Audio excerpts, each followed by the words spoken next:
So back to the time length. This initial time length, since it's just going straight up,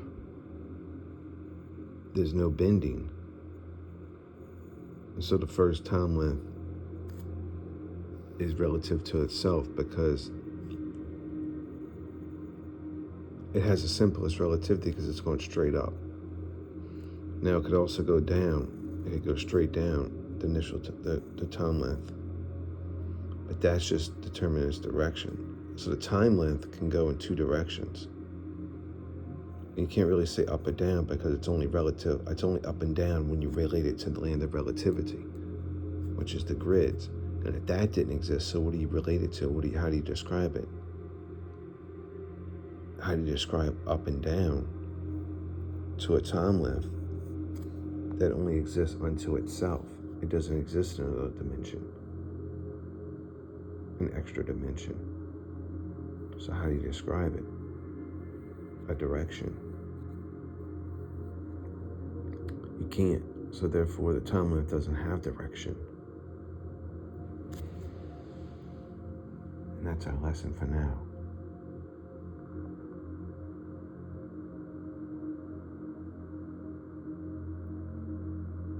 Which leads to the natural ponderment.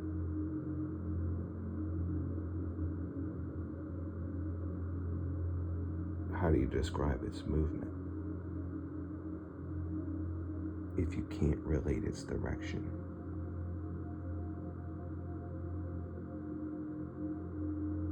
Which just gave me the answer.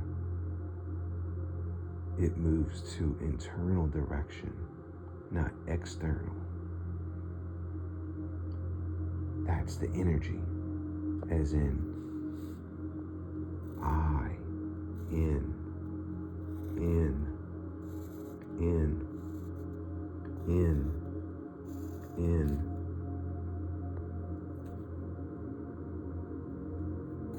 ner.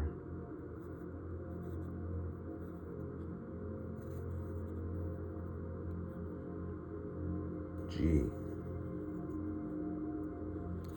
Energy. Inner guide. That's what the energy moves into. Energy. E. N. E. R. G. Y is external energy. External. That's why it has an E. The I is internal. That's why it has an I. Because why? That I is actually an I.